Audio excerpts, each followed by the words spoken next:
Hi, this is Isha, Big Brother Boomerang from 410 Line Dancers, and this is 410 Line Dancers TV. And today, we talking to the Southern Belle up in this camp, Rachel Lee. Hi, and it's the Southern Girl. I'm sorry, hold on. I'll be the Southern. You take it? You gonna take it? I'm renaming. I hate when people rename me. Southern Girl. Okay, it's the Southern Girl, y'all. H-Town. Where? Houston, Texas. H-Town. Houston, Texas, y'all. So, first of all, you done kind of blown up. I mean, those of us who live in Texas, you're not surprising us, but for the folks that don't live in Texas, you have just kind of... Tell us about this rise that you have been on here lately, the last couple of years. I didn't know I was I didn't know I was rising, but it's just kind of with anything. When you start off, it doesn't, it's a slow start. So as you start pedaling, you're on that bike, you get to moving a little faster and a little faster. So I just think really it's being able to connect with other line dancers and being able to travel more.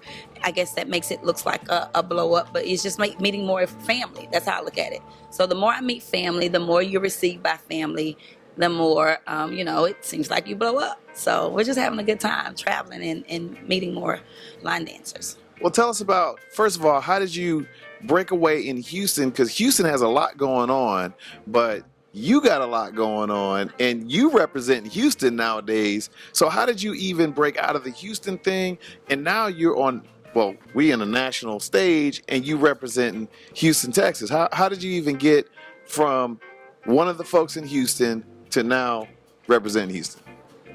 God, let me say that. But it did start with traveling. Once I got out, probably for the first time, and I think when you're in your box or in your little space, until people experience you or your style, they just kind of shy away. We do that for the unknown.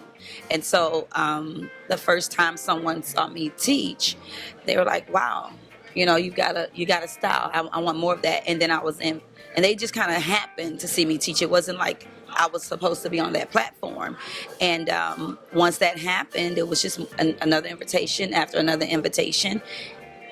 And so it was just delivery, I think. But I try and make sure that everything, no matter the level, is taught at a beginner level. So beginner, intermediate, advanced, high beginner, all these different titles and names. I try and make sure that when I teach, it's taught at a beginner's pace. So how do you go about selecting the dances that you like? Because I mean, that's one of the questions that we get all the time. But I kind of would like to hear your view, especially being down in Texas. How do you pick out what you're going to teach? Energy.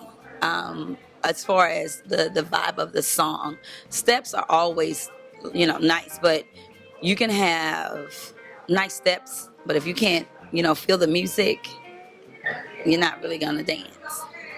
You'll love those steps. Like, let's say the music wasn't playing and you were just watching them move. It's like, oh my God, but once that music comes on, if it doesn't match or you're not able to feel it, the steps, the choreography can be amazing. It's the music. So for me, I mostly select it based on the music. And if it's feel-good music, if it's something that really just makes me want to move no matter what, it's a given. We're going to teach it. So tell me about why you're called Dancing for the Health of It. Why did you decide to call your group Southern Connection Line Dancing for the Health of It? Well, it's just that line dancing literally saved my life. I was at a place where I was just burnt out on life. And because of my commitment to my students, most of you guys don't know that line dancing is what I do for a living. As most other instructors, they have a regular 9 to 5, and then line dancing is something they teach a couple days a week, and however they make that happen. But for me, I not only teach line dancing, I teach all senior fitness. So there's your silver sneakers or silver fitness, all levels, the chair yoga, the chair aerobics, that thing. So students become family. And so I'm keeping them moving that way. And then there's real estate. So I'm going to keep you moving regardless. So between the real estate and the line dancing, it's like both are you work for yourself. So if you don't work, you don't get paid, and that can be stressful. So I said that to say, when the market went wherever it went, it was like, what am I going to do? If I had a job where I could have relied on sick time, I would have stayed on the sofa. I wouldn't have got up. But because of that, and I saw the change in the students. I would get up every day to go to work because of them.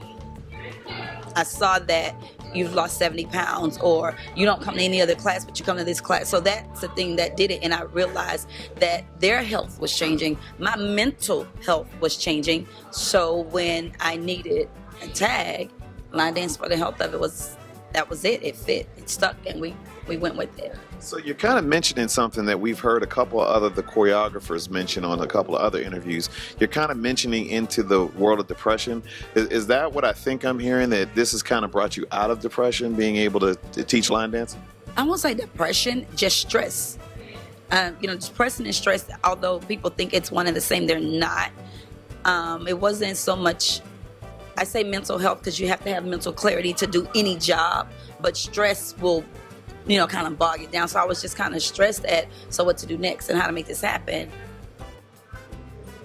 And I really would get phone calls and text messages from students. Where are you? What's going on? And I didn't want to let them down. So it was me doing it for them. I like to serve and being of service to them. So I got up and I did it for them. And it helped me. Well, all right. So you got this big event coming up here in not very long from now. So tell us about this event you got coming up. It's technically your first? Yes, I say that because we we actually had the conference the year Harvey hit. And, it's business. So the hotels, of course, once you make a contract, they want their money. So we had to go on. But the city, if anybody knew, was completely shut down. Even people who live there couldn't get there. So some guest instructors and people, it was definitely hindered. It was, stressful. Definitely something I wish didn't have to happen, because people received it two different ways. Oh my gosh, she's gonna go on with this, and and we're in crisis. Yeah, well, the hotel, I signed a contract. It's not about, if I could have just said no, we're not doing it, we wouldn't do it. But they want their money, so you have to meet that obligation. Okay, but that being said, people in the city couldn't get there, so attendance was low. People or instructors that were due to come in couldn't get to us because roads were still impassable. But God blessed anyways, to say that with all of that going on, we still had about 100 people in attendance, if not a little more on some nights.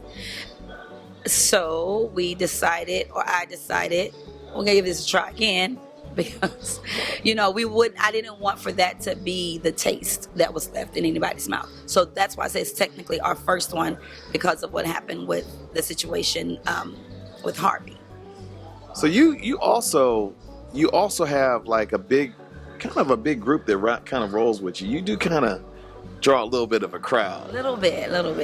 We're a family. We're not just, line dancers. We're a family. We're not a group.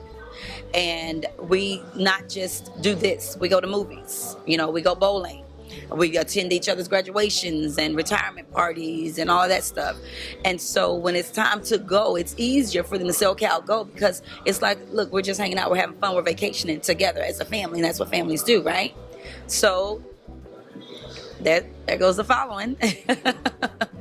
So now you've also been around Texas. We've seen you around Texas. You're very supportive of other groups. How's that support been received? How do you decide who you support, when you support, how much you support? How do you go about that?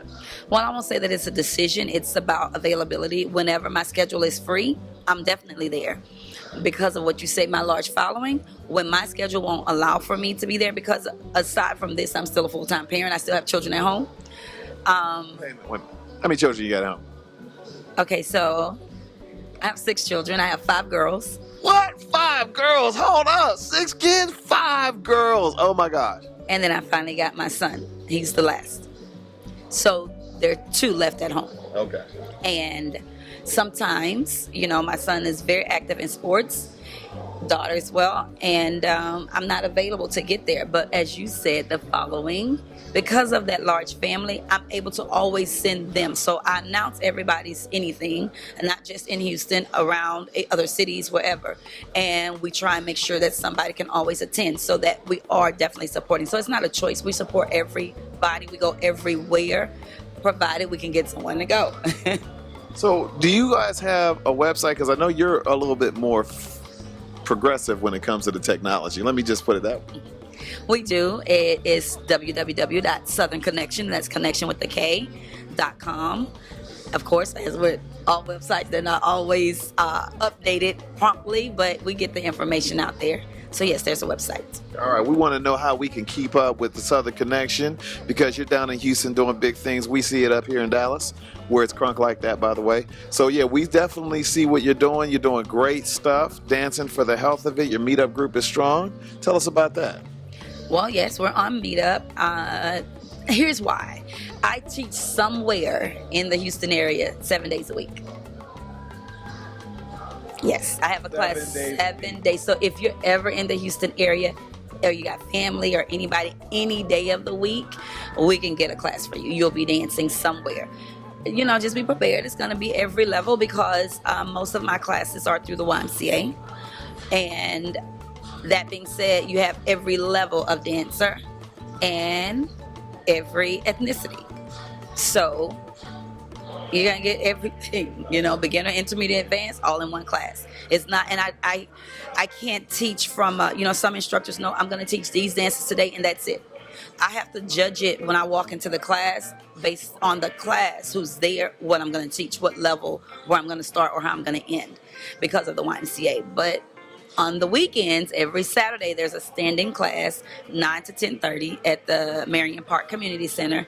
And that is where, you get more of the meat. You get more of the things that you see when you go out to conferences and things that I bring in, because those are the people who are not retired, because most of those people are retired the class in a day. And this is their stress reliever. So that's every age at that point. So we're all just having one big party. Every class is a party.